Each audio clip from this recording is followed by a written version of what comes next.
এইরকম ইবাদত কেবল তখনই করতে পারবেন যখন আপনি ইবাদতের মজা পাবেন, আদারওয়াইজ আপনি করতে পারবেন না। ইবাদতের মজা যখন পাবেন তখন আপনি লম্বা সময় জুড়ে পার্টিকুলার সেই ইবাদত, যেমন সালাত, নামাজ, পার্টিকুলার এই ইবাদতটি আপনি করতে পারবেন। রাসূল সাল্লাল্লাহু আলাইহি ওয়াসাল্লাম বলেছেন, সালাসুন মান কুন্না ফীহি ওয়াজাদা হালাওয়াতাল ঈমান। তিনটি জিনিস যার মধ্যে থাকে সেই ঈমানের স্বাদ পাবে। ঈমানের স্বাদ আছে, জিহ্বা যেমনিভাবে এক ধরনের টেস্ট বার্ড আছে যার মাধ্যমে আপনি বুঝতে পারেন খাদ্যটার কেমন মজা, তেমনি ভাবে আপনার অন্তরে এক ধরনের টেস্ট বার্ড আছে, সেই টেস্ট বার্ডকে আপনি হয়তো মেরে ফেলেছেন এর মধ্যে, সেখানে আপনি হয়তো বুঝেননি। আপনাকে এটাকে জীবিত করতে হবে, তাইলে কেবল আপনি বুঝবেন যে আপনি ইবাদতের স্বাদ পাচ্ছেন কি পাচ্ছেন না। জিহ্বাকে যেমনি ভাবে আপনি দীর্ঘদিন পর্যন্ত যদি খাবার না দেন তাহলে এটা টেস্ট বার্ড নষ্ট হয়ে যাবে, অথবা কুখাদ্য যখন দেবেন তখন টেস্ট বার্ড নষ্ট হয়ে যাবে। তেমনি ভাবে আপনার রোহের তো খাবার আছে, সেটাকে খাবার না দিলে তো এটিও এরকম নষ্ট হয়ে যাবে, তখন আপনার টেস্ট বার্ড গুলো সব ধ্বংস হয়ে যায়। এটাকে আপনার দিতে হবে। রাসূল সাল্লাল্লাহু আলাইহি ওয়াসাল্লাম আরো বলেছেন, সহিহ মুসলিম হাদিস শেষে, তুইমা তুআমুল ঈমান, তুইমা তুআমুল ঈমান মান রাদিয়া বিল্লাহি রাব্বা ওয়া বিল ইসলামি দীনা ওয়া বি মুহাম্মাদিন সাল্লাল্লাহু আলাইহি ওয়াসাল্লাম নবিয়্যা। সেই ব্যক্তি ঈমানের স্বাদ পেয়েছে যে আল্লাহকে বলেছে, আপনি আমার রব হিসেবে আমি সন্তুষ্ট, আপনি আমার রব, এতে আমি সন্তুষ্ট। ওয়া বিল ইসলামি দীনা, ইসলাম আমার একমাত্র জীবন ব্যবস্থা, এবং মুহাম্মদ রাসূলুল্লাহ সাল্লাল্লাহু আলাইহি ওয়াসাল্লাম আমার একমাত্র আদর্শ। কেউ যদি মনের দিক থেকে স্ট্রংলি এবং তার অ্যাকশনের দিক থেকে আসলে কি সিনসিয়ারলি অনেস্টলি তিনি এটাকে প্র্যাকটিস করেন, তাইলে কেবল একজন ব্যক্তি তিনি ঈমানের স্বাদ পাবেন। ঈমানের স্বাদ পাওয়ার জন্য আপনাকে কোন একটা ইবাদত কন্টিনিউয়াসলি আপনাকে সেই ইবাদতটা করতে হবে। আর আপনি যদি এটাকে মাঝে মাঝে করেন, অথবা এটার যেই প্যাটার্ন আছে সেই প্যাটার্ন, এটা যে রুহানিয়াত আছে, স্পিরিট আছে, এটা যে জীবন আছে, প্রাণ আছে, এই প্রাণটাকে রক্ষা করে যদি আপনি না করেন তাহলে কোনোদিনই আপনার এই ইবাদত আপনার মধ্যে সেটি তৈরি করতে পারবেন না। যা আপনি সাহাবায়ে কেরাম সালাফদের দিকে একবার তাকান, আচ্ছা রাসূল সাল্লাল্লাহু আলাইহি ওয়াসাল্লাম তার কথা আপনি বলেন, তিনি তো আমাদের সবচেয়ে বড় সাহাবা, তার দিকে একবার তাকান, তিনি কি বলেছেন? বেলাল রাদিয়াল্লাহু আনহু বললেন, বেলাল আকিমিস সালাত আরিহনা বিহা, বেলাল মনটা খারাপ, নামাজের ব্যবস্থা করো, আমি নামাজ পড়তে চাই। মন খারাপের দিনে কি করতে হয়? নামাজ পড়তে হয়।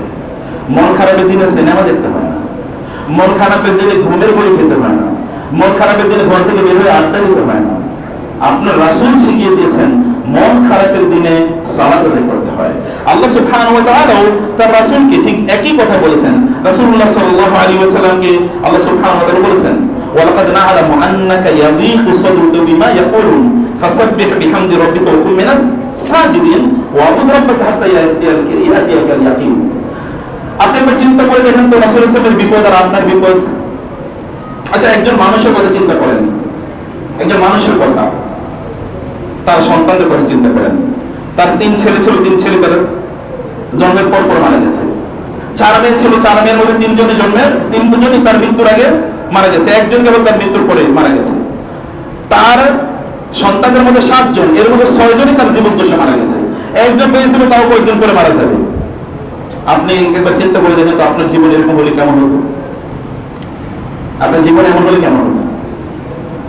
আপনি একবার চিন্তা করে দেখেন। আপনার এলাকার লোক আপনাকে বের করে দিয়েছে, আপনি থাকতে পারছেন। আপনাকে হত্যা করার জন্য আপনার এলাকার লোক 5-6 বার তারা পরিকল্পনা করে আপনাকে হত্যা করার জন্য, অথচ আপনি তাদের আপনি সবসময় তাদের উপকার করেছেন। এখন তো আমাদের স্লোগান হচ্ছে আত্মীয় স্বজনের কোনো উপকার করতে নেই, কুকুর বলে তারা উপকার করে। আপনি যদি কাউকে টাকা ধার দেন তার মানে তার সাথে শত্রুতাকে নিয়ে নেন, এগুলো তো এখন আমাদের মানে কথাবার্তা আমরা এগুলোই বলি। ইসলাম থেকে শয়তান আমাদেরকে দূরে সরানোর জন্য এই সকল কথা চাউর করে দিয়েছে। আর কিছু শয়তান টাইপের লোকও এই কাম করে, তো ফলে মানুষের আস্থা নষ্ট হয়ে গেছে। শয়তান এগুলো করায় কারণ আলটিমেটলি মানুষের আস্থা নষ্ট করবে, ইসলামের যে স্পিরিট, সমাজ ব্যবস্থা এটা নষ্ট করে দেবে। শয়তান তার অবজেক্টিভ, তার গোল সে অর্জন করেছে। আমরা যখন এই কাজগুলো করি, তখন আল্লাহ রাসূলের কথা চিন্তা করে দেখেন, তার মন খারাপ, কি ভয়াবহ অবস্থা। রাসূলের স্ত্রীর ব্যাপারে, আপনার স্ত্রীর ব্যাপারে যদি কেউ এসে বলে যে তিনি এই অপকর্ম করেছেন, আপনি কি করবেন? আপনি তো দেশ থেকে পালিয়ে চলে যাবেন। তার স্ত্রীর ব্যাপারে কথা বলছে আয়েশা রাদিয়াল্লাহু আনহা, সূরাতুন নূর। আর কয়েকদিন পরে তার নিজের চরিত্র নিয়ে কথা বলেছে, কয়েকদিন পরে তার নিজের চরিত্র নিয়ে কথা বলেছিল। এই কয়েকদিন আগে তারা তার স্ত্রীর ব্যাপারে বলেছে, এখন তার চরিত্র নিয়ে বলছে। কি? ওই যে তিনি যায়েদ বিনতে জাহশকে বিয়ে করেছেন রাদিয়াল্লাহু তাআলা, তার পালক পুত্রের স্ত্রী। বলেছে দেখেন এরা একটা নাটক করেছে মধ্যখান দিয়ে, ওনার কাছে আগে বিয়ে দিয়ে পরে বিয়ে করার জন্য নিজেই এরকম নাটক করেছে। এরকম লোকেরা বলেছে। তার তিনি জীবদ্দশা, অথচ তিনি তাদের জন্য লিভিং এক্সাম্পল, তার কাছে প্রতিদিন হয়ে আসে, এমন যে কোনো ঘটনাই ঘটুক না কেন তার কাছে চলে আসে, তারপর তাকে এরকম কষ্ট দিয়েছে। এতগুলো যুদ্ধের ময়দানে তিনি অংশগ্রহণ করেছেন, যদি তিনি প্রায় মারাই গিয়েছেন এরকম একটা অবস্থা। আপনি কত ট্রাজেডি একটা জীবন আছে, একটা ট্রাজেডি রাসূলের সাথে মেলান তো দেখি। এই কারণে তিনি বলেছেন তোমাদের কারো যদি কষ্ট হয়, একটু মন খারাপ থাকে, একটু দুঃখের কোনো সময় হয়, তখন আমার সাথে একটু তোমাদের দুঃখগুলো মিলিয়ে দেখো, তোমাদের দুঃখ কমে যাবে। মানে আমার এত দুঃখ যে তোমাদের দুঃখ কমে যাবে। নবুয়তের 12তম সনে তার স্ত্রী এবং তার চাচা মারা যায়, ঘরে গিয়ে তার স্ত্রী তাকে সান্ত্বনা দিতেন, ঘরে গেলে বাইরে তার চাচা তাকে প্রোটেকশন দিতেন, দুজনই মারা গিয়েছে। এখন তাকে প্রোটেকশন দেওয়ার মতো কেউ নেই। মক্কায় তিনি দাওয়াতি কাজ করতে পারছেন না, তায়েফে গিয়ে তিনি মার খেয়েছেন, রক্তাক্ত হয়েছেন। আল্লাহ সুবহানাহু তাকে ডেকে নিয়ে গেলেন, যাতে আসেন আপনার মনটা আমি শান্ত করে দিই। মেহরাজ, আপনি বলেন তো একটা ঘটনার সাথে আপনি মিলিয়ে দিলেন তো আপনার জীবনে, এত ঘটনার পরও আল্লাহ তাআলা তাকে বলছেন আপনার মন খারাপ হলে আপনি নামাজে দাঁড়িয়ে যান, আমি আপনার মন ভালো করে দেব। কারণ মনের মালিক যিনি। তা আপনার যখন মন খারাপ হয় তখন আপনি কি করেন? আপনার যখন মন খারাপ লাগে তখন আপনি কি করেন? আপনি যখন বিপদে পড়েন তখন আপনি কি করেন? বিপদ দূর করার মালিককে, তার কাছে কি আপনি যান কিনা? তার সামনে আপনি দাঁড়িয়ে যান কিনা? যদি আপনি তার সামনে দাঁড়িয়ে না যান তাহলে বোঝা যাবে যে আপনি একটা বিকলাঙ্গের আবাদত আপনার রবের সামনে উপস্থাপন করছেন। আপনি কেবল সুখের সময় তাকে মনে করেন, দুঃখের সময় তাকে মনে করেন না, অথবা কেবল দুঃখের সময় তাকে মনে করেন, সুখের সময় তাকে মনে করেন। ওয়ান সাইডেড, এই ওয়ান সাইডের প্রেম ভালোবাসা, এটা নিয়ে তো আপনি তার সামনে দাঁড়াতে পারবেন না। এই ইবাদত তো একটা বিকলাঙ্গ, একটা অসুস্থ ইবাদত। এই অসুস্থ ইবাদত নিয়ে আপনি আল্লাহ রাসূল সাল্লাল্লাহু আলাইহি ওয়াসাল্লাম কিভাবে ইবাদত করেছেন সেটি না বুঝে ইবাদত করে আপনি কিভাবে হারাবেন? প্রিয় ভাইরা, সম্মানিত বোনেরা, সেই কারণে আমি যে কথা বলছি যে আপনি যদি প্রতিদিন যত ইবাদত করেন, সবগুলো ইবাদতের সমষ্টি যেটি সালাত, আপনার সালাতের অবস্থা কি বলেন? আপনি নামাজ কিভাবে আদায় করেন? আপনার নামাজের অবস্থা কি? আয়েশা রাদিয়াল্লাহু আনহা তিনি কি করতেন? তিনি যখন গরিবদেরকে সাদাকা করতেন, ওই সাদাকার মধ্যে একটু খুশবু লাগিয়ে দিতেন। বুঝলেন এই কথা আমার? যেন আপনি গরিব একটা ফকিরের কি দেবেন? টাকা দেবেন, ওই টাকার সাথে একটু আতর লাগিয়ে দিয়েছেন, তারপরে দিয়েছেন। অনুভূতি ভালো করে চিন্তা করুন। কারণ তিনি বলেছেন, রাসূল সাল্লাল্লাহু আলাইহি ওয়াসাল্লাম বলেছেন, কোন গরিবের, কোন অসহায়ের, কোন ফকিরের যদি আপনি দান করেন, তাহলে এই দান ওই ফকিরের হাতে পড়ার আগে আল্লাহর হাতে পৌঁছে যায়। তা আল্লাহর হাতে আমি যে জিনিসটা দেবো, সেই জিনিসটা আমি কি দেবো আল্লাহর হাতে? What is hard philosophy? আমার রবের হাতে যেটা পড়বে সেটা একটু সুগন্ধ মেখে দিতাম, একটু সুগন্ধ মেখে দিবি। দর্শক কি বিশাল চিন্তা, কি রেভলিউশনারি থট, জীবন পরিবর্তনকারী চেতনা। প্রিয় ভাইরা, নামাজের চেয়ে বড় কিছু কি আছে পৃথিবীতে? ইবাদতের মধ্যে থেকে শ্রেষ্ঠ এবং আল্লাহ সুবহানাহু ওয়া তাআলার সান্নিধ্য পাওয়ার জন্য এর চেয়ে উত্তম কি পদ্ধতি আছে? তাহলে মূল প্রবলেমটা কোথায়? ইবাদত কেন সেই লেভেলে আমাদের জানা? আমাদের সালাত নামাজই তো পড়ি, যদি পড়ি আর কিছুই তো পড়ি না, কিন্তু সালাতের লেভেলটা কেন ওই পর্যায়ে যায় না? একটাই মাত্র কারণ, তাহলে আসলে সত্যিকার অর্থে সালাতের আজমত কি, এটার মর্যাদাটা কি, এটা আমরা বুঝি না। আমরা আসলে এটা একেবারেই বুঝি না। সে কারণে অধিকাংশ লোক তারা তাদের সালাতের মর্যাদা না বোঝার কারণে সালাতকে তারা সেরকম গুরুত্ব প্রদান করে না। প্রিয় ভাইরা, বোনেরা, আল্লাহ সুবহানাহু ওয়া তাআলা আমাদের জন্য ডিভাইন মেডিকেশনের ব্যবস্থা করেছেন, ঔষধ। এটা আসমানি ঔষধ। এই ঔষধ সব রোগের ঔষধ, সব রোগের ঔষধ। আপনার মন খারাপ, আপনার শরীর খারাপ, আপনার অর্থনৈতিক সমস্যা আছে, আপনার পারিবারিক বিপর্যয় আছে, আপনার শত্রুতা আছে, শয়তানের বিরুদ্ধে যুদ্ধ করতে চান, কি লাগবে আপনার বলেন? আপনি নামাজের মধ্যে সব সমাধান, সব সমাধানের মধ্যে। ওয়াতামুর আহলাকা বিস-সালাতি ওয়াসতাবির আলাইহা লা নাসআলুকা রিজকান নাহনু নারযুকুকা ওয়াল আখিরাতু লিত-তাকওয়া। আল্লাহ বলেছেন তোমার অর্থনৈতিক সমস্যা, নামাজে দাঁড়িয়ে যাও, তোমার অর্থনৈতিক সমস্যা আমি সমাধান করে দেব। আপনার নামা, আপনার অর্থনৈতিক সমস্যা, আপনার আয় ইনকাম কম, নামাজে দাঁড়িয়ে যাও, আমি সেটা সমাধান করে দেব। আল্লাহ সুবহানাহু ওয়া তাআলা তিনি শুধু তাই না, ওই যে রাসূল সাল্লাল্লাহু আলাইহি ওয়াসাল্লামের জন্য আল্লাহ বলেছেন তোমার যদি মন খারাপ হয় এটা করো। রাসূল বলেছেন কেউ যদি সালাত আদায় করে, বিশেষ করে তাহাজ্জুদের সালাত আদায় করে, তাহলে এর কারণে আল্লাহ তাআলা তার শারীরিক রোগগুলো দূর করে দেবেন। সালাতের মধ্যে এরকম, সালাত তো শ্রেষ্ঠতম ব্যায়ামও বটে। যদি ইবাদতের কথা আমরা সেকুলার পার্সপেক্টিভ থেকে যদি বলি, এর চেয়ে উত্তম আপনি জিমে গিয়ে কি করবেন? আল্লাহ রাসূল কোন জিমে গিয়েছেন? Body builder? রাসূলের চেয়ে উত্তম সুস্থতা আপনি কিভাবে পাবেন? আপনি সুস্থ থাকতে চান, স্ট্যান্ড ইন প্রেয়ার। আপনার শরীরের সবগুলো অর্গানের এখানে কি আছে? মুভমেন্ট আছে। এর মধ্যে আপনি কিন্তু সব কিছু কিন্তু আপনি এই সালাতের মধ্যে পেয়ে যান। অতএব আল্লাহ সুবহানাহু ওয়া তাআলা আপনাকে এমন একটা জিনিস প্রদান করেছেন যার মাধ্যমে আপনার সব দিকের সমাধান, সব সমস্যার সমাধান এর মধ্যে রয়েছে। রাসূল সাল্লাল্লাহু আলাইহি ওয়াসাল্লামের ব্যাপারে বলা হয়েছে, ইযা হাযাবাহু আমরুন আও ইযা ফাযাআহু আমরুন অথবা ইযা হাযানাহু আমরুন ফাজিয়া ইলাস সালাহ। রাসূলের যখনই কোনো পেরেশানি তৈরি হতো, ভয় তৈরি হতো, তখন তিনি নামাজে দাঁড়িয়ে যেতেন। যখন কোনো জিনিসের ভয় তৈরি হতো তখন তিনি কি করতেন? সালাতের মধ্যে রাসূলুল্লাহ সাল্লাল্লাহু আলাইহি ওয়াসাল্লাম জানিয়ে দিতেন আপনার সিজদার মধ্যে আপনার সব সমস্যার সমাধান। আপনার সমস্যা এবং সমাধানের মধ্যে ততটুকু দূরত্ব যতটুকু আপনার কপাল এবং সিজদার স্থানের মধ্যে দূরত্ব। সিজদায় লুটিয়ে পড়েন, আপনার সমস্যার সমাধান হয়ে যাবে। আপনাকে সেই প্যাটার্নে অর্থাৎ সেই পদ্ধতিতে সেই মর্যাদাকে রক্ষা করেই আপনাকে সালাতের মধ্যে দাঁড়িয়ে যেতে হবে। প্রিয় ভাইরা, রাসূলুল্লাহ সাল্লাল্লাহু আলাইহি ওয়াসাল্লাম বলেছেন, ওয়াজুবিলাত কুররাতু আইনি ফিস সালাহ। আমার চোখকে শীতলকারী, অন্তরকে প্রশান্তকারী জিনিস আল্লাহ তাআলা নামাজের মধ্যে দিয়ে দিয়েছেন। অন্তরকে প্রশান্তকারী, চোখকে শীতলকারী জিনিস আছে আমার সালাতের মধ্যে। আল্লাহ সুবহানাহু ওয়া তাআলার সাথে যদি আপনি সম্পর্ক বাড়াতে পারেন, রাজাধিরাজ, সবকিছুর মালিক, মালিকাল মুলক, মালাকুতুস সামাওয়াতি ওয়াল আরদ, আসমান এবং জমিনের বিশাল রাজত্বের অধিকারী তিনি। তিনি যদি ইযা আরাদা শাইআন আন ইয়াকুলা লাহু কুন ফায়াকুন, ইযা ক্বাদা আমরান ফাইন্নামা ইয়াকুলু লাহু কুন ফায়াকুন। তিনি কোন ব্যাপারে সিদ্ধান্ত নিলে কেবল তিনি বলেন হয়ে যাও, আর তা হয়ে যায়। সে মহান রবের সাথে আপনি সম্পর্ক যদি তৈরি করতে পারেন, তাহলে আপনার সমস্যা কোথায়? তাহলে আপনার কোনো প্রবলেম নাই, আপনি সব সমস্যার সমাধান এখানে পেয়ে যান। ওমিনাল আজাইবি ওয়াল আজাবু জুন্নাতুন কুরবুল হাবিবি ওয়া মা ইলাইহি উসুলু কাল আইসি ফিল বাইদা ইয়াকতুরুহা আয-যামাউ ওয়াল মাউ ফাওকা যুহুরিহা মাহমুলু। কবি আক্ষেপ করে বলেছেন, খুবই অবাক কাণ্ড এবং বিশাল অবাক কাণ্ড এটি। আপনার বন্ধু আপনার খুবই কাছে, অথচ বন্ধুর কাছে আপনি বুঝতে পারছেন না। এটা হচ্ছে ওই ওটের মতো, যে ওটের পিঠে পানি আছে আর ওই ওট পানি না খেয়ে তারপরে মরুভূমিতে মারা যাচ্ছে। এই ওটের পিঠে কিন্তু পানি বয়ে উঠছে যাচ্ছে, সে পানি না খেয়ে মারা যাচ্ছে। আপনার বন্ধু আপনার নিকটে, আপনার সবচেয়ে বন্ধু তো আপনার রব। আল্লাহু ওয়ালিয়ুল লাযিনা আমানু ইন্নামা আল্লাহু ইয়াতাওয়াল্লা ওয়া হুয়া ইয়াতাওয়াল্লাল as-সালিহিন। আল্লাহ সুবহানাহু ওয়া তাআলা নেককার বান্দাদের বন্ধু।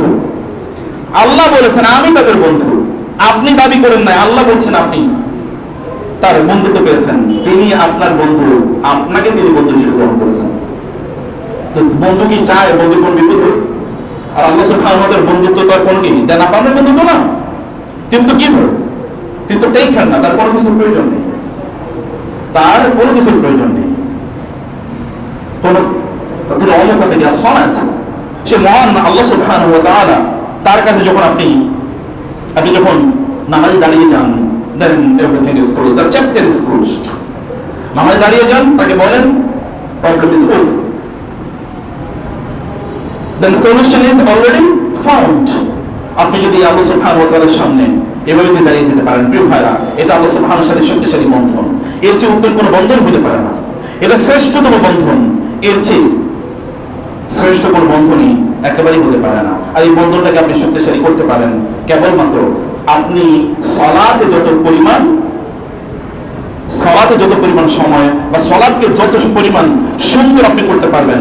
কোরআন আল্লাহ সুবহানাহু ওয়া তাআলা সালাতকে দ্বীন হিসেবে উল্লেখ করেছেন। ইয়া শুআইবু আসসালাতুকা তা'মুরুকা আন নাতরুকা মা ইয়াবুদু আবাউনা। শুআইব আলাইহিস সালাতু ওয়াস সালামকে তার জাতিরা বলল, শুআইব আসসালাতুকা, তুমি যে নামাজের কথা আমাদেরকে বলছো, তুমি এমন ঠিক নামাজের কথা বলছো যে নামাজের মূল বক্তব্য হচ্ছে আমরা আমাদের বাপ দাদারা যে সকল জিনিসের উপাসনা করতে, ওগুলোকে বাদ দিয়ে আমরা কেবল তোমার রবের উপাসনা করি। সালাত, শুআইব আলাইহিস সালাতু ওয়াস সালামের গোটা শরীয়তের একটাই শব্দ আল্লাহ তাআলা উল্লেখ করতে হবে, সালাত।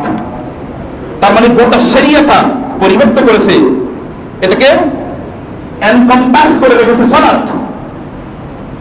সালাতের বাইরে শরিয়ার কিছুই নাই, অথবা শরিয়ার সবকিছু সালাতের মধ্যে। শুআয়ব আলাইহিস সালাম, মানে দিন পুরোটাই দিন, আর সালাত দিন, সালাতটা পুরোটা দিন, সালাতের বাইরে দিন বুঝে কোনো লাভ নাই। আল্লাহ সুবহানাহু ওয়া তাআলা শুধু তাই না, ঈমানকে আল্লাহ সুবহানাহু ওয়া তাআলা সালাত বলে উল্লেখ করেছেন। আল্লাহ সালাতকে ঈমান বলে উল্লেখ করেছেন, সালাত মানে ঈমান।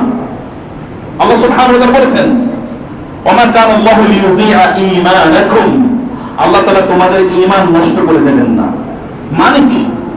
যখন রাসূল মদিনায় গেলেন, তিনি মদিনায় 16, 17 বা 18 মাস বাইতুল মুকাদ্দাস জেরুজালেমের দিকে ফিরে নামাজ আদায় করলেন। এরপরে আল্লাহ সুবহানাহু ওয়া তাআলা নির্দেশ প্রদান করেন, আপনি এখন বাইতুল্লাহর দিকে ফিরে নামাজ আদায় করেন। সাহাবায়ে কেরামের মধ্যে টেনশন তৈরি হলো, আমরা যে গত 16, 17 মাস ওই দিকে ফিরে নামাজ আদায় করলাম, এগুলো কি তাহলে সব বরবাদ হয়ে গেল নাকি? আল্লাহ তাআলা কোরআনে আয়াত নাযিল করে দিলেন, ওয়া মা কানা আল্লাহু লিইউযিআ ঈমানাকুম, আল্লাহ তোমাদের ঈমান বরবাদ করে দেবেন না। আসলে কি বরবাদ করে দেবেন না? নামাজ। নামাজ মানে ঈমান, ঈমান মানে নামাজ, প্যারালাল, আলাদা না। আপনি কিসের ঈমানের দাবিদার, কিসের মুমিন, আপনি নামাজ নেই? আল্লাহ সালাতের ওই মানদণ্ডকে রক্ষা করে আপনি সালাত করছেন না, তাহলে এই ঈমান তো আপনাকে বাঁচাতে পারবে না। আল্লাহ সুবহানাহু ওয়া তাআলা এর সাথে আপনার সম্পর্ক কতটুকু, আপনি আসলে কতটুকু ভালো মানুষ,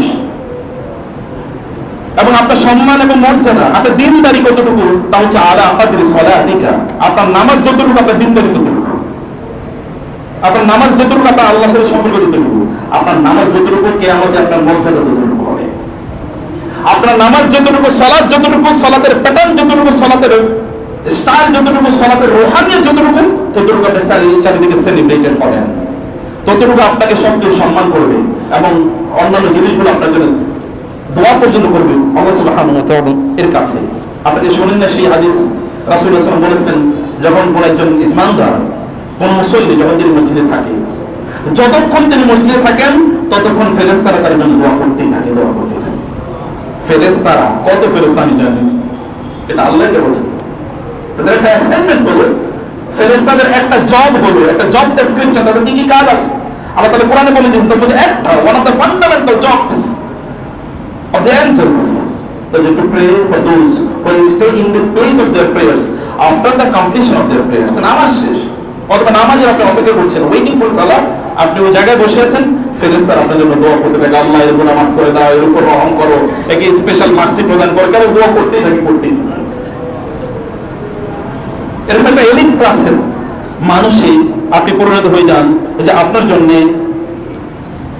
ফেরেশতারা দোয়া করেন। মানে ইবনে কাইয়িম রাহিমাহুল্লাহ কারণে বলেছেন, ইযা আরাদতা আন তা'রিফা কদরাকা ইনদাল্লাহ ফালতানজুর ইলা কদরি সলাতি ফি কলবিকা, তুমি যদি চাও আল্লাহর সাথে, আল্লাহর কাছে তোমার মর্যাদাটা কতটুকু, আল্লাহর সাথে আল্লাহর কাছে তোমার মর্যাদা কতটুকু।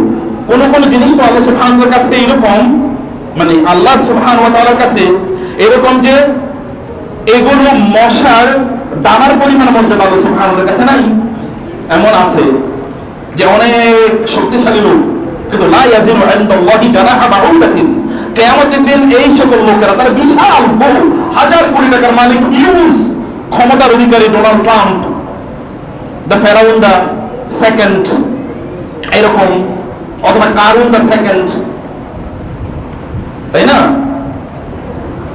এই যুগের কারুন, এরকম বহু সম্পদের অধিকারী, কিন্তু কিয়ামতের দিন তাকে দাড়ি পাল্লায় দেওয়া হবে, একটা মশার দানাকে যদি দাড়ি পাল্লায় দেওয়া হতো তাহলে যতটুকু ওজন হতো এই লোকের ওজন ততটুকু হবে না।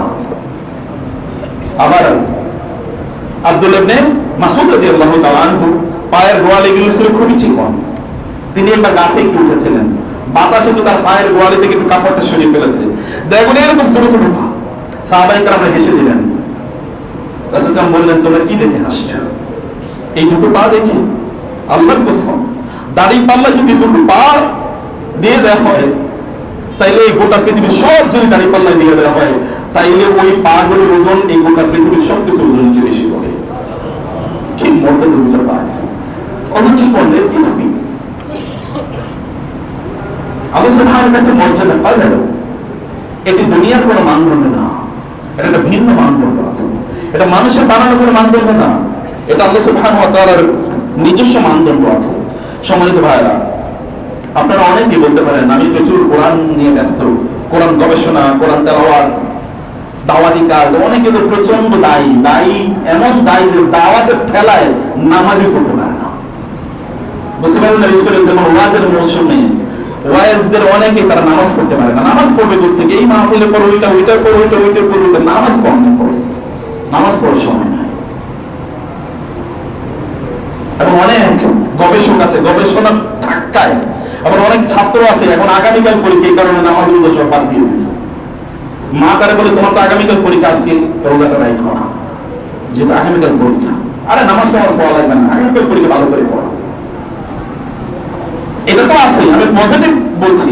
আপনি কোরআনের অনেক বড় হাফেজ, কোরআন হিফজ করতে করতে আপনি নামাজে দাঁড়াইতে পারেন, নামাজে দাঁড়িয়ে আপনার কোরআনের টেনশন, এরপর নামাজ সব করে তারপরে কোরআন পড়তে যান। আপনি তালিবুল ইলম, প্রচুর পরিমাণ পড়াশোনা করতেছেন, বইয়ের পর বই, পৃষ্ঠার পর পৃষ্ঠা, পাতার পর পাতা আপনি মুখস্থ হিফজ করে ফেলেছেন, বিশাল বড় আলেম, কিন্তু নামাজে দাঁড়িয়ে আপনি কি, নামাজে দাঁড়িয়ে আপনি খুব দ্রুত নামাজ আদায় করে এরপরে যে পড়াশোনা করবেন না, অথবা দাওয়াতি কাজে যাবেন, আজকে এই মাহফিল, কালকে ওই আলোচনা, পরশু ওইখানে সেমিনার, ওই জায়গায় কনফারেন্স, এগুলো নিয়ে আপনি প্রচন্ড ব্যস্ত, কিন্তু আপনি সালাতে সময় দেন না। আল্লাহ সুবহানাহু ওয়া তাআলার কাছে আপনার মর্যাদা মশার দানার চেয়ে কম, মশার দানার চেয়ে কম। কারণ আপনার মর্যাদা নির্ভর করে আপনার সালাতের উপর, আপনার মর্যাদা নির্ভর করে আপনার সালাতের উপর। আপনি তো রাসূলের চেয়ে বড় ব্যস্ত না, রাসূলের চেয়ে বড় জ্ঞানী না, কিন্তু আল্লাহ রাসূলকে আল্লাহ তাআলা বলেছেন কুমিন লাইলা ইল্লা কালিলা ওয়া সিয়াবাকা ফাতাহির ওয়া রুজা ফাহজুর, জামা কাপড় পরিষ্কার করেন, কারণ নামাজ পড়তে হবে। ফিজিক্যাল পবিত্রতা, স্পিরিচুয়াল পবিত্রতা, এই দুই পবিত্রতা আপনি অর্জন করতে, because you will have to stand in prayer in front of your ওম, দাঁড়ান, নামাজ আদায় করুন, ফান দেন, মানুষকে সতর্ক করেন। সালাত এটি অন্য কোন সকল সালাত থেকে যেন আপনাকে ব্যস্ত না করে ফেলে। নামাজ আপনি ঠিক মতো, নামাজে যত আপনি সময় দেবেন না সালাতে, আর অন্য কাজগুলো আপনার জন্য সহজ হয়ে যাবে, এটা কখন হতে পারে? এটা কন্ট্রাডিক্টরি, এটা কন্ট্রাডিক্টরি। প্রিয় ভাইরা, যারা দিন জ্ঞান অর্জন করেন, এখানে তরিকুল ইলমরা আছেন, আপনারা আমাদের ছাত্ররা আছেন, ওস্তাদরা আছেন, প্রচুর পরিমাণ আপনি পড়ান, প্রচুর আপনি পড়েন, আপনি অনেক বড় আল্লাহ, কিন্তু নামাজে আপনি সময় দেন না। কেন পড়তেছেন বলেন? পড়ার কারণ কি? দাওয়াতে কাজ করতেছেন কি কারণে? দাওয়াতে কাজের কারণ কি? আপনারা যারা আরো অনেক দিন নিয়ে আপনাদের কোনো টেনশন, একটা দিন প্রতিষ্ঠা করবেন, এই করবেন, সে আরো বহু, কিন্তু নামাজে আপনার সময় নেই। কি দিন প্রতিষ্ঠা করতেছেন? সেটা কি? সেই দিন কোন কাজে লাগবে, অন্য কারো কাজে লাগতে পারে, কিন্তু আপনার কাজে লাগবে না, আপনার কোনো কাজে লাগবে না। আপনার সালাত হলো আপনার মূল, এটা সত্যিকার অর্থেই আপনার সফলতার মানদণ্ড নির্ধারণ করবে। আপনি শুনেন না, আপনার রব বলেছেন কদ আফলাহাল মুমিনুন আল্লাযীনা হুম ফি সালাতিহিম খাশিউন। দেখেন না, আল্লাহ বলেছেন তারাই কেবলমাত্র সফল যারা তাদের নামাজে মনোযোগী, এবং আবার বলেছেন ওয়াল্লাযীনা হুম আলা সালাওয়াতিহিম ইউহাফিজুন। আবার সূরাতুল মাআরিজ তিনি বলেছেন খুলিকাল ইনসানু হালুয়া ইযা মাসসাহুশ শাররু জাজুয়া ওয়া ইযা মাসসাহুল খায়রু মানুহা ইল্লাল মুসাল্লিন। মানুষ তো খুবই ব্যতিব্যস্ত, টেনশন, এগুলো পড়াশোনা করবে, দাওয়াতি কাজ করবে, কোরআন হিফজ করবে, হাদিস পড়বে, ফিকহ পড়বে, ফতোয়া পড়বে, এই করবে, সেই করবে, কিন্তু কি নামাজ পড়বে না। ইল্লাল মুসাল্লিন, এগুলো বাঁচাইতে পারবে না তোমারে। ইল্লাল মুসাল্লিন, মুসল্লিনই কেবল বাঁচবে। আল্লাযীনা হুম আলা সালাতিহিম দাঈমুন, যারা কন্টিনিউয়াসলি তাদের নামাজে ব্যস্ত থাকে। সালাত এর কোনো জুড়ি নাই, এর চেয়ে আপনার লক্ষ্য কি, উদ্দেশ্য কি, অবজেক্টিভ কি, কেন আপনি এটি করছেন, এটা করার কারণ কি, এটা বুঝতে হবে। দ্বীনি জ্ঞান কেবলমাত্র মুসলমানরা অর্জন করে না। এই ইউরোপ আমেরিকাতে খ্রিস্টানরা ইসলামিক স্টাডিজ পড়ায়। অ্যারাবিক ল্যাঙ্গুয়েজে আমি এই পৃথিবীতে সবচেয়ে বড় আরবি ল্যাঙ্গুয়েজের এক্সপার্ট দেখেছি খ্রিস্টানদেরকে, সবচেয়ে বড়দের মধ্যে এক দুজন আছে যারা খ্রিস্টান। অক্সফোর্ড ইউনিভার্সিটিতে পড়াইছে, কোরআনের সবচেয়ে বড়, হাদিসের সবচেয়ে বড় কাজ করছে খ্রিস্টান, মানে হাদিসের ইয়ের ক্ষেত্রে, আপনার কোডিং করার ক্ষেত্রে। তাতে কি সে তার মর্যাদা অনেক বেড়ে গেছে নাকি? আপনি আমেরিকাতে কোন ইউনিভার্সিটি দেখবেন কোরআনের উপর 10 ঘন্টা একটা লেকচার দিচ্ছে, সেমিনার 8-10 ঘন্টা ম্যাসমারাইজিং। আপনি বলবেন এর চেয়ে বড় মুফাসসির তো আমার জীবনে কোনোদিন দেখি নেই। তারপরে বলবো আমার একটু কাজ আছে, কাজ সেরে আসি, এরপরে গিয়ে মদের বারে মদ খেয়ে এসে আবার কোরআনের উপর লেকচার দেওয়া শুরু করেছে। তো এত বড় স্কলার কি জন্য হয়েছেন? শয়তান কি আর স্কলার কম নাকি? ওরও পড়াশোনা আছে, ও জ্ঞান আছে, তার কম জ্ঞান নেই। সে কিন্তু সাধারণ ছিল, সে তো জিন্দের সর্দার, আপনি কেন এগুলো করবেন?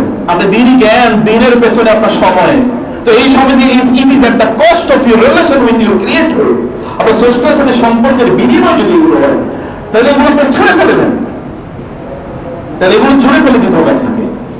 আপনাকে সালাত কেবলমাত্র বাঁচাতে পারে সে সালাতের দিকে। আমি অন্য জিনিসকে তুচ্ছ করছি না, আমি বলছি এগুলো অবজেক্টিভ হবে আল্লাহর সাথে সম্পর্ক নির্মাণ, আর আল্লাহর সাথে সম্পর্ক তো নির্মাণ হবে সালাতের মাধ্যমে। আপনি দেখেন তো যত ইবাদত আছে, হজ, রোজা, যাকাত, সাওম, যত ইবাদত, জিহাদ যত আছে, সব ফরজ হচ্ছে কোথায়?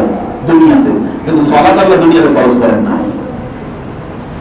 তো রাসূলকে তিনি ডেকে নিয়ে গিয়েছেন সপ্ত আকাশে। ثم دنا فتدلى فكان قاب قوسين أو أدنى فأوحى إلى عبده ما أوحى ما كذب الفؤاد ما رأى لقد رأى من آيات ربه الكبرى أفتمارونه على ما يرى। তোমরা কি আল্লাহ সুবহানাহু عند সিদরাতুল মুনতাহা عندها جنة المأوى সিদরাতুল মুনতাহা আল্লাহ তাআলা তাকে ডেকে নিয়েছেন। জিবরিল বললেন আমি আর সামনে যেতে পারবো না, তিনি সামনে গেলেন। আল্লাহ সুবহানাহু فأوحى إلى عبده ما أوحى, অথবা আল্লাহ তাআলা তার বান্দাকে যা জানালো তা তিনি জানিয়ে দিলেন। সেখানে তিনি তার জন্য 50 ওয়াক্ত নামাজ ফরজ করলেন। তারপরে সেটাকে তিনি 5 ওয়াক্তে রূপান্তরিত করলেন। তিনি বললেন সংখ্যায় 50, সংখ্যায় 5 কিন্তু সওয়াবে কত? 50। সংখ্যায় 5 কিন্তু সওয়াবে 50। কি রহমত! রাসূল সাল্লাল্লাহু, তিনি যেমন রহমত, তার পুরো শরীয়ত রহমত।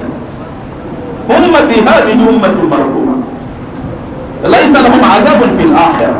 রাসূল বলেছেন আমার এই উম্মত, এরা যদি সিনসিয়ার হয় তাহলে আখিরাতে তাদের কোনো শাস্তি থাকবে না, দুনিয়াতে তাদের কিছু কষ্ট থাকবে, কিন্তু এই কষ্টের কারণে আল্লাহ তাআলা তাদের আখিরাতটাকে নির্গম করে দেবেন, আখিরাত থেকে সকল সমস্যার সমাধান করে দেবেন। কিন্তু সত্যিকার উম্মত হওয়া লাগবে, তাহলে দুনিয়ার বিপদ দিয়ে আল্লাহ তাআলা আখিরাতের বিপদ দূর করে দেবেন। সহিহ হাদিস, লাইসা লাহুম আযাবুন ফিল আখিরাহ।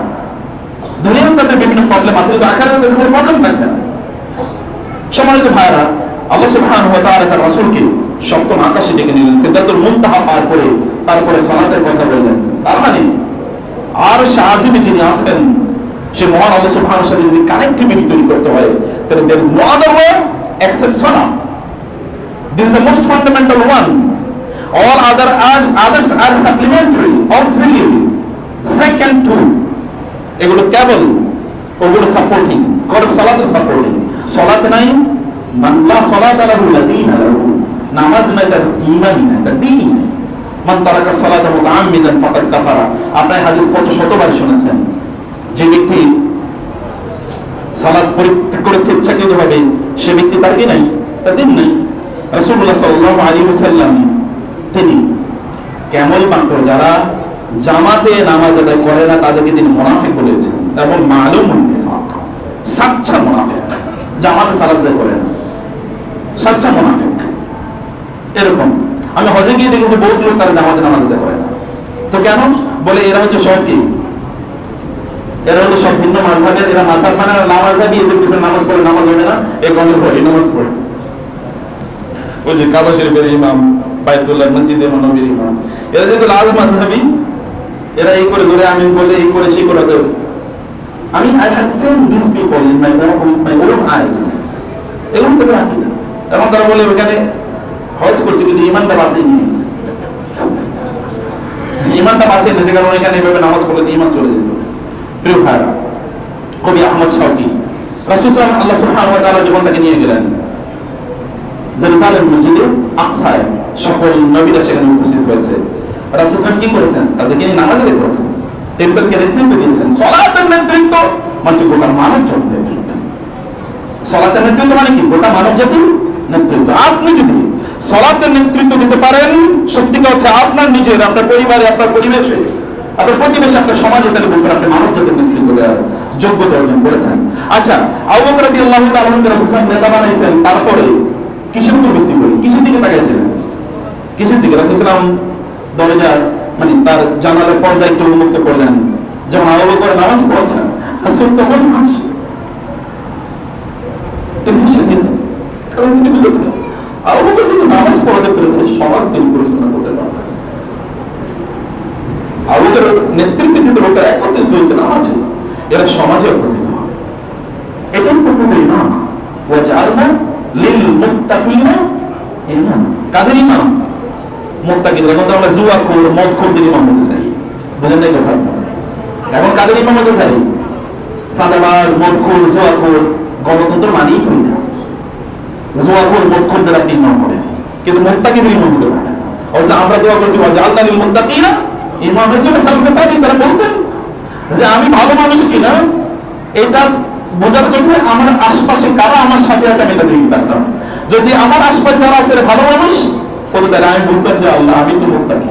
নাহলে আমার সাথে তুমি তো বলছো যে আল্লাহ মুত্তাকি নাই, ভালো মানুষ আমার আশপাশে, আমার বন্ধু বান্ধব, ফ্রেন্ড সার্কেল, এর মধ্যে এরা আছে কি? যদি না থাকে তাহলে বুঝতে পারছি আমি কিন্তু ডেঞ্জার পয়েন্টে আছে।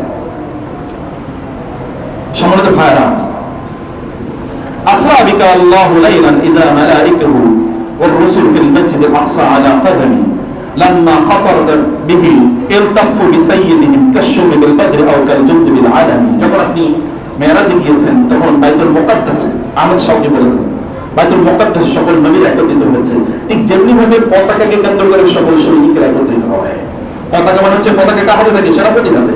সেনাপতিকে কেন্দ্র করে যেমন সকল সৈনিকরা একত্রিত হয়, আপনি সেনাপতি সবাই সেখানে একত্রিত হয়েছে। এবং তিনি বলতেছিলেন সাল্লাল্লাহু ওয়ারাকা মিনহুম কুল্লু জি খাতারিন ওয়া মান ইয়াফজু বিহাবিবিল্লাহি ইয়াতামিমি। মনে রাখবেন সকল নবীরা তার নেতৃত্বে সেদিন সালাত আদায় করেছে। আর যে আল্লাহর রাসূলকে অনুসরণ করে চলবে সে এই সমাজ এবং এই মসজিদ এবং সমাজের নেতৃত্ব তিনি প্রদান করবেন। যদি কেউ এটা করে, হাত্তা বালাগতা সামাআন লা ইউতাউ লাহা আলা জানাহিন ওয়া লা ইউসা আলা কদমি, আপনি একেবারে শক্ত আকাশে পৌঁছে গিয়েছিলেন যেখানে পায়ে হেঁটেও যাওয়া যায় না, কোনো প্লেনে চড়েও যাওয়া যায় না। ওয়াকিলা কুল্লু নাবিয়্যিন ইনদা রুতবাতি ওয়া ইয়া মুহাম্মাদু হাযা আরশু ফাসতালিমি। তখন বলেছেন প্রত্যেক নবীরা তাদের অবস্থানে আছে, কিন্তু মুহাম্মদ আপনি আমার কাছে দেখা করতে এসেছেন এই আরশে আজিম, তার নিচে আপনি সিজদায় লুটিয়ে পড়েন। আপনার মর্যাদা এই হবে না। ইবাদত যত বেশি, মর্যাদা তত বেশি। আল্লাহ সুবহানাহু ওয়া তাআলা মানব জাতির পিতা বানিয়েছেন ইব্রাহিম আলাইহিস সালামকে, কারণ নামাজ। বাইতুল্লাহ বানাইছেন তিনি, নির্মাণ করেছেন এবং বলেছেন হে আল্লাহ আমি এখানে বাইতুল্লাহ নির্মাণ করলাম, এখানে আমার স্ত্রী এবং সন্তান পরবর্তী প্রজন্মকে রেখে গেলাম। রব্বানা লিয়ুকিমুস সালাহ, আল্লাহ নামাজ আদায় করবে তারা। এরা প্রায়োরিটি, আমি এই জন্য রেখে যাচ্ছি, অন্য কোনো কারণ নাই, আমি এই জন্য রেখে যাচ্ছি, ওরা নামাজ আদায় করবে। অতএব যেহেতু ওরা নামাজ আদায় করবে, ওদের যেন খাদ্যের কোনো সংকট না হয়, ওদেরকে বেস্ট ফুড যেটা আপনাদের জন্য প্রস্তুত করে দেন এবং পৃথিবীর সবচেয়ে বড় বড় ইনভেস্টমেন্ট গুলো এখানে আইনা দেন। এবং তাই হচ্ছে সামারাতু কুল্লি শাই, পৃথিবীর সবচেয়ে বড় বড় ইনভেস্টমেন্ট মক্কায় পাওয়া যায়, বিশাল ইনভেস্টমেন্ট, এটা চিন্তা করা যায় না। এখানকার বাতাসে কোটি কোটি ডলার ঘুরতে থাকে, বুঝতে পেরেছেন? এবং পৃথিবীর সব ফল এখানে পাওয়া যায়, খাবারের কোনো ঘাটতি নাই। অথচ এখানে ওই খাবার উৎপাদন না, কোনো ঘাটতি নাই। 30-40 লাখ লোক একসাথে থাকে, কেউ বলে না যে আমার খাবারে প্রবলেম হয়েছে। বরং আমি দেখেছি মক্কাতে যে পরিমাণ খাবার ওয়েস্টেজ হয়, পৃথিবীর কোথাও তো খাবার ওয়েস্টেজ হয় না। মানে এত খাবে করতে গেলে তারা কিভাবে খাবে? এত পরিমাণ খাবার ওয়েস্টেজ, ওয়েস্টেজ হারাম, কিন্তু এত পরিমাণ, মানে এত অ্যাবান্ডেন্স। কারণ ইব্রাহিম আলাইহিস সালাম বলেছেন মূল বক্তব্যটাই যে সালাত, রব্বানা জাআলনা মুসলিমাইন লাকা ওয়া মিন যুররিয়্যাতিনা উম্মাতান মুসলিমাতান লাক ওয়া আরিনা মানাসিকানা ওয়া তুব আলাইনা। যারা সালাত সালাত করেই শোনেন, তিনি তার সন্তান এবং ইসমাঈল আলাইহিস সালাম তার সন্তান ওখানে আমরু আহলা বিস সালাত ওয়া কানা ইনদা রাব্বিহি মারদিয়্যা, তিনি তার পরিবার পরিজনকে নামাজের কথা বলতেন। রাসূল সাল্লাল্লাহু আলাইহি ওয়াসাল্লাম কি করেছেন? এখনো নামাজ ফরজ হয় নাই মক্কায়, সূরাতুল মুজাম্মিল নাযিল হলো। আল্লাহ রাসূল সাল্লাল্লাহু আলাইহি ওয়াসাল্লাম সাহাবায়ে কেরামরা 1 বছর সারা রাত নামাজ আদায় করতেন। নামাজ পড়তে পড়তে তাদের পা গুল ফেটে যেত। এরপর আল্লাহ তাআলা এটাকে সহজ করেছেন, না ঠিক আছে এটা সহজ। তখন নামাজ ফরজ মানে নফল, পা ফেটে যেত তাদের নামাজ আদায় করতে। এত লম্বা সময় তারা সালাত দাঁড়িয়ে তারা সালাত আদায় করতেন। সম্মানিত ভাইয়েরা, আপনি মনে করছেন যে আপনি আল্লাহ সুবহানাহু ওয়া তাআলার সাথে আপনি সম্পর্ক বাড়াবেন, কিন্তু আপনি সালাতের প্রতি গুরুত্ব প্রদান করলেন না, তাহলে আপনি কিন্তু বিশাল বিপদে আছেন, আপনি বিশাল ডেঞ্জারে আছেন। এই ডেঞ্জার থেকে আপনাকে অবশ্যই বাঁচতে হবে। মনে রাখবেন শয়তানের সবচেয়ে বড় চ্যালেঞ্জ হচ্ছে আপনাকে নামাজ থেকে দূরে সরিয়ে দেয়া, এটা শয়তানের সবচেয়ে বড় চ্যালেঞ্জ। এবং আপনি জানেন এই কারণে যখন রাসূলুল্লাহ সাল্লাল্লাহু আলাইহি ওয়াসাল্লাম বলেছেন, যখন ইজা সাজা ইবনু আদম ওয়া শাইতান ইয়াবকি ওয়া ইয়াকুলু ইয়া ওয়াইলি উমিরা ইবনু আদম বিসসুজুদি ফাসাজাদা ফালাহু আল জান্নাহ ওয়া উমিরতু বিসসুজুদি ফাআবাইতু ফালিয়ান নার। যখন বনি আদম আপনি যখন সিজদায় লুটিয়ে পড়েন, তখন শয়তান কাঁদতে কাঁদতে এখান থেকে পালায় আর বলে, হায় মানুষকে আল্লাহ সিজদা করতে বলেছেন, ও সিজদা দেওয়ার মাধ্যমে জান্নাত অর্জন করে নিল, আমার সিজদা দিতে বলেছে, আমি সিজদা দিইনি আর আমার জন্য জাহান্নাম বরাদ্দ হয়ে গেল। ও কাঁদতে কাঁদতে পালায়। ও সালাত থেকে, নামাজ থেকে আপনাকে বিরত রাখাই হচ্ছে শয়তানের সবচেয়ে বড় কাজ। প্রিয় ভাইরা, আপনি যদি আল্লাহর দিনের উপর কায়েম থাকতে চান, তাহলে সালাত ছাড়া কোনো উপায় নেই। সালাত যতটুকু দিনের উপর আপনার ততটুকু প্রতিষ্ঠিত, কমেন্সারেট, প্যারালাল টু ইউর সালাত। আপনার দিনদারি আপনার প্যারালাল টু ইউর সালাত, এক সমান, সাওয়া সাওয়া। এর বাইরে এর চেয়ে একটু বেশিও না, এর চেয়ে একটু কমও না। অথবা আপনি সালাতের সাথে আপনার আচরণটা কি, সালাতের ব্যাপারে আপনি কি করছেন? সালাত সময় মতো সালাত আদায় করা, সালাতকে গুরুত্ব প্রদান করা, মসজিদে সালাতে আসা, নামাজে যেন অপেক্ষা করা, সুন্দর করে সালাত আদায় করা, উত্তমভাবে সালাতের কার্যকলাপগুলো সম্পাদন করা, এগুলোকে আপনি ঠিক মতো করেন, এটাই হলো উত্তমভাবে সালাত আদায় করার ইস্যু। রাসূল ইসলাম সালাতের সাথে তার ট্রিটমেন্ট ছিল স্পেশাল, ভেরি স্পেশাল।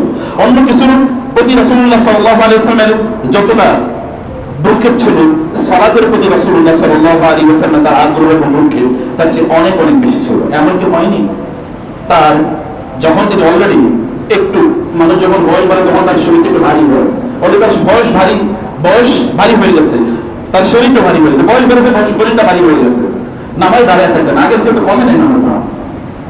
তিনি যখন 45 বছর বয়সে, 40 বছর বয়সে যতটুকু নামাজ করতেন, 63 বছর বয়সে তার চেয়ে একটু কম করেন। আয়েশা রাদিয়াল্লাহু তাআলা আনহা পায়ে মরম লাগিয়ে দিতেন, আর বলতেন, ইয়া রাসূলুল্লাহ, এত নামাজ পড়তে পারেন না, আপনি আল্লাহ তাআলা সব গুনাহ মাফ করে দিয়েছেন, আপনি সব গুনাহ আল্লাহ তাআলা মাফ করে দিয়েছেন, আপনি এত সালাত করা লাগে। আল্লাহ রাসূল সাল্লাল্লাহু আলাইহি ওয়াসাল্লাম ইবনে মাসউদ রাদিয়াল্লাহু তাআলা হুযায়ফা দুজন থেকে হাদিসটি বর্ণিত। রাসূলুল্লাহ তাহাজ্জুদে নামাজ পড়লেন, তারা দুজনই সেখানে রাসূলের সাথে জয়েন করেছেন। রাসূলের সাথে দুজন বা যে কোনো একজন, রাসূলুল্লাহ তিনি সূরা বাকারা পড়া শুরু করলেন। উনি ভাবলেন এখনই সিজদা যাবেন, 100 আয়াত পড়া শেষ, সিজদা যাবেন, পুরো সূরা বাকারা শেষ, উনি মনে করলেন এবার সিজদা যাবেন। তারপরে সূরা বাকারা পড়ার পর তারপরে তিনি কি সূরা নিসা ধরলেন। এখন উনি ভাবলেন ঠিক আছে, মানে একটু পরে থামবেন, সূরা নিসা শেষ, মনে হচ্ছে এখন সিজদা যাবেন, রুকুতে যাবেন। সূরা নিসার পরে সূরা আলে ইমরান, উল্টা এসেছেন, সূরা আলে ইমরান তিনি পড়ছেন। সূরা আলে ইমরান পড়ার পরে তারপরে তিনি সিজদায় চলে গেছেন এবং তিনি বলছেন, আব্দুল্লাহ মাসউদ বলছেন, রাসূল সাল্লাল্লাহু আলাইহি ওয়াসাল্লাম যতক্ষণ কোরআন তেলাওয়াত করতেন, যতক্ষণ তিনি দাঁড়িয়ে থাকতেন ততক্ষণ তিনি রুকু দিতেন, যতক্ষণ রুকু দিতেন ততক্ষণ রুকু থেকে দাঁড়িয়ে ততক্ষণ থাকতেন। বলেন তো কি কাহিনীটা কি? কাহিনীটা কি?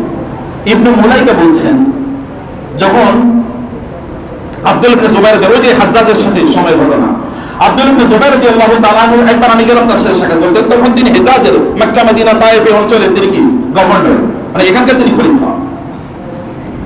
এই সময় আমি তার সাথে সাক্ষাৎ করতে গেলাম, গিয়ে দেখলাম তিনি নামাজ আদায় করছেন। তো উনি নামাজ আদায় করছেন, আমি ভাবলাম নামাজ পড়লাম, আমি একটু আমার হাতে মুসহাফ ছিল, আমি মুসহাফ পড়া শুরু করে দিলাম, আমি কোরআন তেলাওয়াত করলাম, পড়া শুরু করলাম।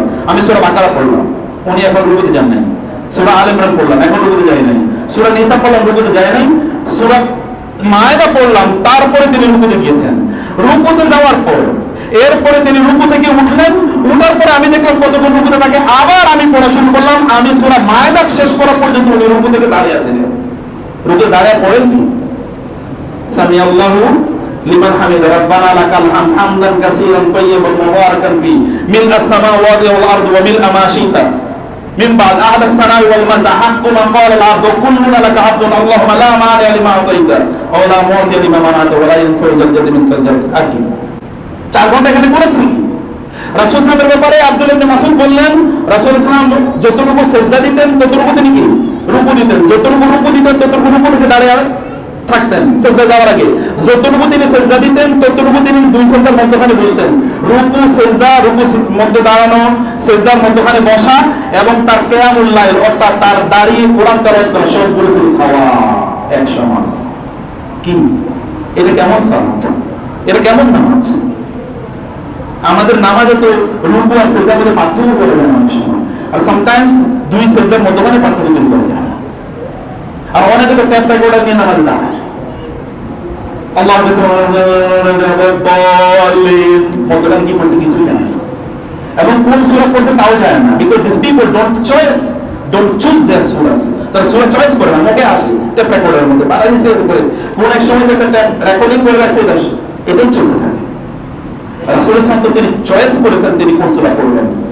এটা তিনি চয়েস করেছেন, কিন্তু আপনি সেটা চয়েস করতে পারেন না। অতএব আপনি কিভাবে সালাতের মধ্যে আপনি সেই প্রশান্তি কিভাবে পাবেন? সালাত তো এমন যে যুদ্ধের মধ্যে সালাত ত্যাগ করে যায় না, হেঁটে হেঁটে কিয়াম মানে রুকবানা, কিয়াম মানে ওয়ারুকবানা, রিজালা ফারিজালা ওয়ারুকবানা, তোমরা হাঁটতে হাঁটতে অথবা তোমরা কি বাহনে চড়ে তোমরা নামাজ আদায় করবে। এক রাকাত প্রথম গ্রুপ পড়বে, এরপরে তারা পেছনে চলে যাবে, এরপরে আরেক গ্রুপ আসবে, তারা এক রাকাত পড়বে, এরপরে তারা চলে যাবে। এইভাবে সালাত আদায় করতে হবে। যুদ্ধের মধ্যে নামাজ বন্ধ নাই, যুদ্ধের ময়দানে পর্যন্ত নামাজ বন্ধ নাই। আর আপনি তো এখন এসি রুমে বসে তারপরে বলেন নামাজ দিয়ে কি হইব।